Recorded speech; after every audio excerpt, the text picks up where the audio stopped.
Hello everyone, আশা করি ভালো আছো। তো তোমরা যারা এই বছর জিএসটি ভর্তি পরীক্ষায় অংশগ্রহণ করছো এবং সাবজেক্ট চয়েস নিয়ে বিভিন্ন নানা রকম দুশ্চিন্তায় আছো, তোমাদের আজকের সাবজেক্ট চয়েস আপডেট ভিডিওতে আমরা NH2 সম্পর্কে কথা বলবো এবং NH2 এর যে প্রত্যেকটা সাবজেক্ট নিয়ে কোন সাবজেক্ট তুমি আগে দিবা, কোন সাবজেক্ট পরে দিবা, কোন সাবজেক্ট ভালো হবে তোমার জন্য, ইঞ্জিনিয়ারিং রিলেটেড কোন সাবজেক্ট ভালো হবে কিংবা বায়োলজি রিলেটেড কোন সাবজেক্ট ভালো হবে, সব বিষয়ে আমরা আজকে পুরোপুরি কথা বলবো। তো চলো শুরু করা যাক। আজকে মেইনলি আমরা কথা বলবো NH2 নিয়ে। তো NH2 তে তো আমি সাধারণত সায়েন্স নিয়ে কথা বলবো। তো সায়েন্সের দেখো আমি তিন সাবজেক্টগুলোকে তিনটা ক্যাটাগরিতে ভাগ করছি, একটা হচ্ছে বায়োলজি রিলেটেড, ইঞ্জিনিয়ারিং রিলেটেড এবং ফিউর সাবজেক্ট। তো তোমরা যারা সাবজেক্ট ওয়াইজ কোনটা আগে কোনটা পরে নিয়ে নানা রকম আমাকে প্রশ্ন করছো আমার বিভিন্ন ভিডিওতে, আজকের এই ভিডিওটা দেখার পরে তোমার একেবারে ফুল ক্লিয়ার হয়ে যাবে। প্রথমত হচ্ছে বায়োলজি রিলেটেড, এখানে আমি 12টা সাবজেক্ট লিখছি। যদি দুই একটা মিসিং হয় তোমরা আমাকে কমেন্টে জানাতে পারো, আমি আশা করছি মিস হবে না। যেমন ফার্মাসি আছে, অ্যাপ্লাইড কেমিস্ট্রি, কেমিক্যাল ইঞ্জিনিয়ারিং আছে, মাইক্রোবায়োলজি আছে, বায়োটেকনোলজি আছে, তারপরে এখানে আর কি আছে, বিএমবি বায়োকেমিস্ট্রি, এগ্রিকালচার আছে, এফটিএনএস আছে অর্থাৎ ফুড টেকনোলজি, আমি সাবজেক্টগুলোর ফুল ফর্ম বলতেছি। তারপর হচ্ছে ফিমস অর্থাৎ fisheries, fisheries and marine science, তারপর হচ্ছে ESDM, environmental science and disaster management, soil science আছে, মৃত্তিকা বিজ্ঞান, ওশনোগ্রাফি আছে, সমুদ্র বিজ্ঞান, জুলজি আছে। এগুলো হচ্ছে তোমার মোটামুটি বায়োলজি রিলেটেড। তারপরে ইঞ্জিনিয়ারিং রিলেটেড যে সাবজেক্টগুলো এখানে আছে সেটা হচ্ছে সিএসটি, এসিসি, ট্রিপলি, সফটওয়্যার, আইসি, ম্যাথ। এই সাবজেক্টগুলোতে কিন্তু ম্যাথ লাগবে, এটা মাথায় রাখবা। এই সাবজেক্টগুলোতে অবশ্যই ম্যাথ লাগবে তোমার। এই যে এখানে এগুলোতে ম্যাথ যারা দাগাবা না তারা এই সাবজেক্টগুলো পাবা না। ইঞ্জিনিয়ারিং সাবজেক্ট এগুলো এই বছর এটা ইনস্টিটিউটে দিছে। ওকে, তো এখন এখানে তোমার যেই সাবজেক্টগুলো এখানে মোটামুটি আছে, এটা ইঞ্জিনিয়ারিং এ আছে কয়টা, সিএসটি আমি বলতেছি, এটা হচ্ছে computer science and telecommunication engineering, এসিসি। আমি এসিসি টা ইঞ্জিনিয়ারিং সাবজেক্ট এবং এটাকে তুমি বায়োলজি রিলেটেড সাথে কানেক্ট করতে পারো, এই জন্য আমি দুই জায়গায় রাখছি। তারপর ট্রিপলি সাবজেক্ট তোমরা জানো, ইলেকট্রিক্যাল ইলেকট্রনিক ইঞ্জিনিয়ারিং, তারপর সফটওয়্যার ইঞ্জিনিয়ারিং, আর এটা হচ্ছে ইনফরমেশন কমিউনিকেশন ইঞ্জিনিয়ারিং। শেষ মুহূর্তে আছে অ্যাপ্লাইড ম্যাথ, এটা ইঞ্জিনিয়ারিং এর অনেকগুলা কোর্স আছে কিংবা ইঞ্জিনিয়ারিং সাথে যায় সেই হিসাবে এটাকে ম্যাথ দেখাচ্ছে, সেই হিসাবে আমি এখানে রাখছি। তারপরে ফিউর সাবজেক্ট মধ্যে স্ট্যাটিস্টিক্স আছে, কেমিস্ট্রি আছে, ফিজিক্স আছে। ফিজিক্সটা আমি পুরোটা লিখি নাই। তো এখন ভাইয়া আমি কোনটা আগে দেবো কোনটা পরে দেবো, দেখো তুমি যদি একেবারে ধরো তোমার ইচ্ছা ভাই আমি বায়োলজি রিলেটেড সাবজেক্ট ছাড়া আমার ভালো লাগে না, আমি ম্যাথ পারি না, তাইলে তুমি এই সাবজেক্টগুলো আমি যে ক্রম অনুসারে লিখছি তুমি এই ক্রমে দিতে পারো।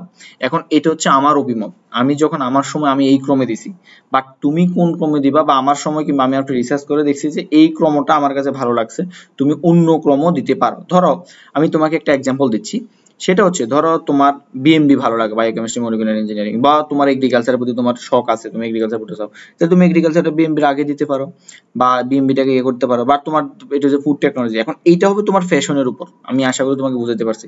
বাট তুমি যদি একেবারে বায়োলজি রিলেটেড পড়তে চাও, তোমার প্যাশন না থাকে, তাহলে তুমি এই সিরিয়ালটা দিলে তোমার মোটামুটি মানে বেস্ট একটা সিরিয়াল হবে, এটা নিয়ে তোমার আর কোনো কনফিউশন হবে না আমি আশা করছি। তাহলে বায়োলজির প্রথম তুমি ফার্মাসি দিতে পারো, সেকেন্ড তুমি এসিসি দিতে পারো। ফার্মাসি বাংলাদেশের মানে NH2 তে ফার্মাসি, যে NH2 তে ফার্মাসি হচ্ছে বাংলাদেশের টপ সাবজেক্টের মধ্যে একটা। তারপরে এসিসি আছে তোমার জন্য, এসিসি তো অনেক ভালো একটা সাবজেক্ট, হ্যাঁ এটা অনেক ভালো একটা সাবজেক্ট। তারপরে এই দেখো ফার্মাসি, এসএসসি এই দুইটা কিন্তু NH2 শুরু লগ্ন থেকে আছে, অর্থাৎ তোমরা ঢুকবা 20 বেস, এরা 20 বেস, বুঝছো, তাহলে 20 বেস এর ভিতরে আছে। তারপরে বিএমবি আছে, হ্যাঁ বিএমবিটা তথাকথিত একটু নতুন, busy maybe 12-13 batch, microbiology maybe 13-14 batch এরকম। বিএমবিটা মেবি 7 ব্যাচ তোমরা ঢুকবা, 7 অর 8 আমি যতটুকু মানে কনফার্ম আর কি, তোমরা 7 বা 8 যতটুকু যাবা আর কি। ওকে, তারপরে এগ্রিকালচার আছে, খুবই ভালো সাবজেক্ট এগ্রিকালচার, হ্যাঁ এগ্রিকালচার এখানে ডিগ্রি দেয়। তারপরে এফটিএনএস ও ভালো সাবজেক্ট আছে, ফিমস ফিশারিজ তোমার যদি ইচ্ছে থাকে। তারপরে সয়েল সায়েন্স, এগুলো একটু তথাকথিত নতুন। তুমি বায়োলজি রিলেটেড গুলো এই সিরিয়ালে দিলে আশা করি তোমার ভালো সাবজেক্ট, তুমি যদি মাইগ্রেশন পর্যন্ত ওয়েট করো তোমার ভালো সাবজেক্ট চলে আসবে।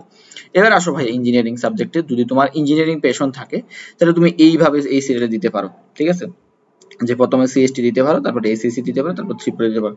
ও এখন দেখো তোমার ধরো তুমি ট্রিপলিটা তোমার প্যাশন নাই, ধরো তোমার ট্রিপলি বলতে তো কি বুঝাচ্ছি তুমি আশা করি বুঝছো। হ্যাঁ ধরো তোমার সফটওয়্যার ইঞ্জিনিয়ারিং, সফটওয়্যার নিয়ে তোমার ইলেকট্রিক্যাল লাইনে তোমার পড়াশোনা করতে ইচ্ছে না, তোমার কম্পিউটার ভালো লাগে, তাহলে তুমি কম্পিউটার ভিত্তিক ইঞ্জিনিয়ারিং পড়াশোনা করতে চাইলে তুমি এই ট্রিপলিটাকে শেষে দিবা, সফটওয়্যার এবং আইসিটাকে উপরে দিবা। আর এখানে লাস্ট যে সাবজেক্ট, আমার সাবজেক্ট অ্যাপ্লাইড ম্যাথ। তো অ্যাপ্লাইড ম্যাথ সম্পর্কে অনেকে জানতে চাইছে এটা কেমন, কেন ইঞ্জিনিয়ারিং বা এখানে কোর্স। দেখো তোমার আমরা হচ্ছে 19 ব্যাচ, আর তোমরা যারা আসবা তোমরা হচ্ছে 20 ব্যাচ, ঠিক আছে। তো 19 ব্যাচ এবং 20 ব্যাচের মধ্যে এই অ্যাপ্লাইড ম্যাথে এখানে 18 ব্যাচ না, 18 ব্যাচ না, 18 ব্যাচ না, 19 ব্যাচ থেকে নতুন সিলেবাস চালু হয়েছে, যেই সিলেবাস হচ্ছে সাধারণত ইঞ্জিনিয়ারিং রিলেটেড কিংবা প্রোগ্রামিং এখানে থাকে আর কি। যেমন আমাদেরও ম্যাথমেটিক্স একটা প্রোগ্রাম ছিল, তারপর আমাদের পরবর্তী সেমিস্টারে সি প্লাস প্লাস থাকবে, জাভা স্ক্রিপ্ট থাকবে, এগুলো থাকবে, বুঝছো, ইঞ্জিনিয়ারিং এর সাথে মিল আছে। তো তুমি যদি অ্যাপ্লাইড ম্যাথটা ফাই ইঞ্জিনিয়ারিং ধরতে পারো, তুমি এখান থেকে পরবর্তীতে এই অ্যাপ্লাইড ম্যাথ থেকে পরবর্তীতে তুমি এই যে আইসি সফটওয়্যার কিংবা সিস মানে সিসি রিলেটেড গুলোতে যাইতে পারো। ট্রিপলিতে যাওয়াটা কষ্টকর হবে, বাট আইসি এই যে অ্যাপ্লাইড ম্যাথের সাথে তুমি এই সাবজেক্ট গুলোতে 5 নাম্বার 4 নাম্বার আর হলো যে 1 নাম্বার এগুলোতে তুমি পরবর্তীতে কনভার্ট হতে পারবা। সেই হিসাবে তুমি অ্যাপ্লাইড ম্যাথটাও চুজ করতে পারো যদি তোমার ইঞ্জিনিয়ারিং ইচ্ছা থাকে। তারপর আসো ভাইয়া ফিউ সাবজেক্ট। তো এনএসটিতে ফিউ সাবজেক্টের মধ্যে স্ট্যাটিস্টিক্স ভালো হবে কারণ এটা পুরান, বাট তোমার যদি ইচ্ছা থাকে ভাই আমার ফিউ সাবজেক্ট, আমার কেমিস্ট্রির প্রতি ইচ্ছা, আমি কেমিস্ট্রি ভালো পারি, ম্যাথ ভালো পারি না, তাহলে তুমি ফিজিক্স ম্যাথটাকে স্কিপ করে কেমিস্ট্রিটা আগে দিতে পারো। বাট ফিজিক্স এবং কেমিস্ট্রি এটা দুইটাই নতুন এনএসটিতে, তোমরা সেই হিসাবে একটু চিন্তা করবা। এটা হচ্ছে মেবি থার্ড, তোমরা ফোর্থ ব্যাচ চলবা, মানে এখনো একটা গ্রাজুয়েশনও বের হয়নি এখান থেকে, আমি আশা করি বুঝাতে পারছি, এখানে একটা গ্রাজুয়েশনও এখনো বের হয়নি। আমার কলমটা নষ্ট হয়ে গেছে, আমি মাউস দিয়ে লিখতে হচ্ছে।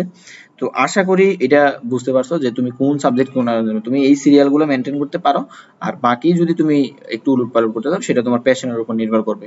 তো এই ছিল মোটামুটি এনএসটিউ সাবজেক্ট চয়েস নিয়ে বিস্তারিত। তোমরা যারা আমার চ্যানেলে নতুন আছো তোমরা অবশ্যই চ্যানেলটা সাবস্ক্রাইব করে রাখবা এই বিষয়ের আপডেট, এবং আমাদের এখানে নিয়মিত ক্লাস পেতে আমাদের অ্যাডমিশন রিলেটেড ক্লাস অবশ্যই আসবে। এবং যারা সেকেন্ড টাইমার আছো তোমাদের উদ্দেশ্যে একটা কথা বলবো, আমাদের ডেসক্রিপশন বক্সে একটা পেজ থাকবে, তোমরা ভাইয়াকে জানাতে পারো তোমরা যারা সেকেন্ড টাইমার, তোমাদের নিয়ে কিন্তু ভাইয়ার পরিকল্পনা আছে। তো আশা করি সবাই বুঝতে পারছো মোটামুটি সাবজেক্ট নিয়ে এই ছিল মোটামুটি ভাইয়া এখানে সায়েন্সের সাবজেক্টগুলো নিয়ে বলছি। এরপরে তো তোমাদের আর্টস কমার্সের সাবজেক্ট আছে, ইংলিশ আছে, আর ভালো ভালো সাবজেক্ট আছে, ল আছে, ওগুলো তোমরা দিতে পারো। আমার এগুলা সম্পর্কে আমার জানাশোনা আছে হিসেবে আমি এগুলা নিয়ে রিভিউ দিলাম কিংবা সিরিয়ালটা তোমাকে আমার মতো করে দিলাম। ওগুলা সম্পর্কে ভাইয়ারা আসলে তত বেশি অভিজ্ঞতা নাই, সেই হিসেবে আমি ওগুলা হাতও দিই নাই। আশা করি বুঝতে পারছো। ওগুলা সম্পর্কে যদি তোমরা জানতে চাও তোমরা এনএসটিউতে বিভিন্ন গ্রুপ আছে, ওই গ্রুপগুলোতে মানে জানাতে পারো আর কি। তো সবাই ভালো থাকো, সুস্থ থাকো, ধন্যবাদ সবাইকে।